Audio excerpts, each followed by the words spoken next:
Berdasarkan catatan Badan Pusat Statistik, kenaikan tingkat kemiskinan selama periode Maret hingga September 2022 disebabkan oleh berbagai faktor.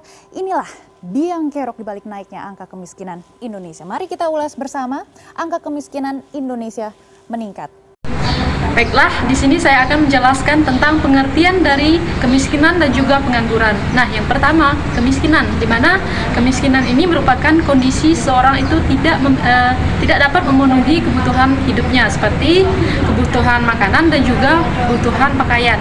Sedangkan pengangguran sendiri merupakan di mana kondisi seorang itu tidak memiliki pekerjaan untuk memenuhi kebutuhan pokoknya. Nah, antara kedua hal tersebut adanya saling keterhubungan atau korelasi, di mana kondisi pengangguran bisa menyebabkan kemiskinan. Kondisi seorang tidak memiliki pekerjaan, tidak memiliki pendapatan itu berpengaruh terhadap seorang itu memenuhi kebutuhan pokoknya atau kehidupan pokoknya, menjadikan seorang itu menyebabkan seorang itu bisa jatuh miskin. Sekian dari penjelasan. Pengangguran adalah kondisi di mana seseorang yang termasuk dalam angkatan kerja yang tidak memiliki pekerjaan atau tidak bekerja secara produktif. Pengangguran dapat disebabkan oleh berbagai faktor seperti turunnya perekonomian negara, perubahan struktur perekonomian, kesulitan mencari dan melamar pekerjaan, tidak cocokan antara keterampilan dan peminatan pasar, dan sebagainya. Pengangguran memiliki dampak negatif bagi individu, keluarga, masyarakat, dan negara. Adapun beberapa dampak dari pengangguran ini adalah dampak ekonomi. Pendapatan nasional menurun, kemiskinan meningkat, konsumsi menurun. Dampak sosial. Dampak sosial ini ada beberapa kriteria. Yang pertama, kriminalitas meningkat, konflik sosial meningkat, kesehatan mental terganggu. Dampak yang terakhir adalah dampak budaya. Pendidikan terlambat. Yang kedua, nilai-nilai budaya terkikis. Kesimpulan dari materi ini adalah pengangguran adalah masalah serius yang harus diatasi oleh pemerintah dan masyarakat. Pengangguran memiliki dampak negatif bagi individu, keluarga, masyarakat, dan negara. Dampak pengangguran meliputi penurunan pendapatan nasional, peningkatan kemiskinan, penurunan konsumsi, peningkatan kriminalitas, konflik sosial, gangguan kesehatan mental, hambatan pendidikan, dan pengikisan nilai-nilai budaya. Perlahan namun kian nyata, COVID-19 menyebabkan banyak orang jadi pengangguran. Badan Pusat Statistik mencatat ada 29,12 juta orang terdampak COVID-19. Ini adalah data survei. Baik, di sini saya akan menjelaskan mengenai kondisi kemiskinan dan pengangguran Republik Indonesia 5 tahun terakhir. Nah, dalam rancangan anggaran pendapatan dan belanja negara atau APBN 2023, pemerintah menargetkan tingkat kemiskinan turun ke kisaran 7,5% sampai 8,5% pada tahun depan. Angka tersebut lebih rendah dari sasaran 2022 yang sebesar 8,5% sampai 9%. Berdasarkan data Badan Pusat Statistik, selama periode kuartal 1 2017 sampai kuartal 1 2022, angka kemiskinan menunjukkan tren turun seperti terlihat pada grafik, meski sempat meningkat pada tahun 2020 akibat pandemi COVID-19. Adapun pada Maret 2022 terdapat 26,16 juta jiwa atau 9,54% penduduk Indonesia yang hidup di bawah garis kemiskinan.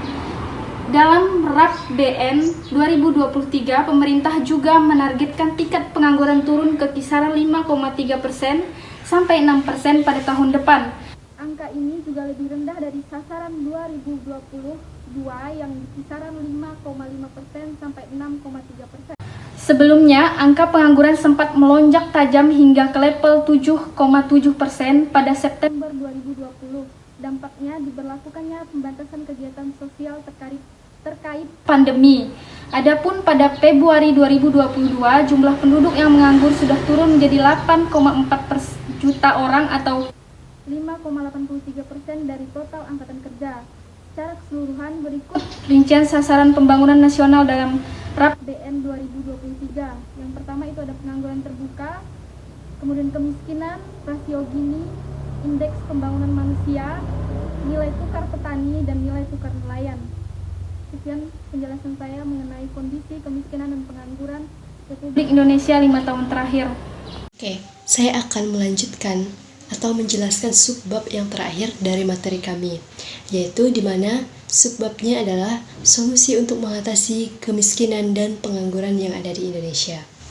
Nah, di sini ada beberapa solusi yang bisa saya sampaikan atau yang bisa saya tawarkan. Yang pertama, solusi yang pertama, cara mengatasi kemiskinan yang bisa Anda lakukan sebagai individu, yaitu dengan cara melakukan donasi. Anda atau seorang individu bisa menjadi donatur untuk mengatasi kemiskinan di Indonesia. Misalnya dengan cara mendonasikan sejumlah uang dan sejumlah makanan atau barang-barang yang bisa bermanfaat lainnya untuk keluarga yang tidak berkemampuan dalam segi ekonomi. Nah, cara yang kedua, cara mengatasi pengangguran dan kemiskinan yang kedua, yaitu bisa diatasi ketika mendapatkan pendidikan yang layak, menghilangkan ketimpangan gender, serta mampu menciptakan lapangan pekerjaan. Nah, di mana seperti yang kita ketahui, bahwa ketika kita mendapatkan pendidikan yang layak, pendidikan yang lebih memadai, kita seharusnya bisa atau mampu menciptakan lapangan pekerjaan untuk orang-orang yang tidak mempunyai pekerjaan atau pengangguran. Nah, untuk solusi yang ketiga, yaitu ada usaha mikro kecil dan menengah, atau usaha ini yang biasa kita sebut dengan UMKM. Nah, di mana UMKM ini adalah salah satu strategi pemerintah dalam upaya mengatasi kemiskinan dan mengurangi jumlah pengangguran, serta meningkatkan produktivitas masyarakat, terutama masyarakat yang berada di kalangan menengah ke bawah. Nah, menurut saya hanya sekian. Demikian penyampaian materi dari saya yang bisa saya sampaikan. Kurang lebihnya saya mohon maaf dan semoga bermanfaat. Dah.